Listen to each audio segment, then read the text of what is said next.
你的快乐与我分享，我的音乐分享给你。欢迎继续收看本期的音乐视频。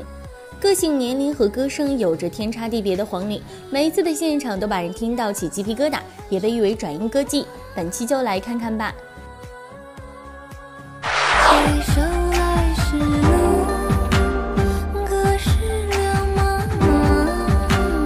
黄龄的性格比较随心自在，喜欢漫画的生活态度。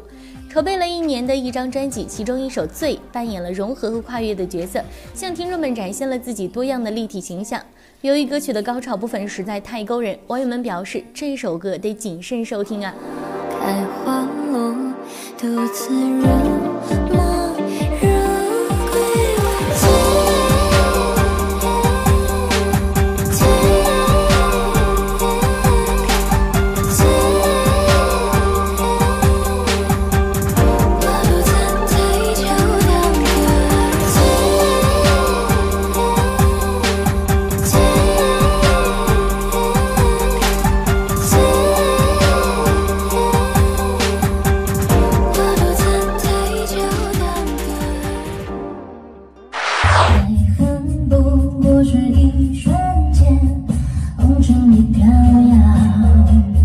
被众多人怀疑抄袭的大风吹，在刚发布的时候可是火到席卷了整个网络平台呀！洗脑的旋律让很多听众循环播放。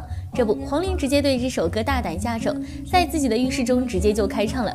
如此妩媚的歌声也太肉麻了吧！这个声音估计要打马赛克才能听。这样最大風吹，大風吹，一直吹，吹進我心裏，那段痛，那段悲，任暴雨沖起，風中起去。當初的你，彷彿是天注地。這樣最大風吹，大風吹，一直吹，漆黑中失去那無淚，那淚水。這樣那往事風中風裏，當初的你，曾記得我的那個誰。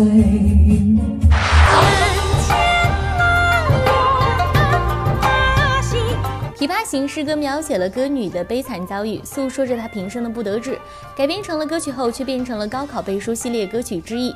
黄龄柔美的戏腔让听众直接梦回1000年前。要是论这首歌的翻唱，周深要是第2，那黄龄肯定就是第1了吧。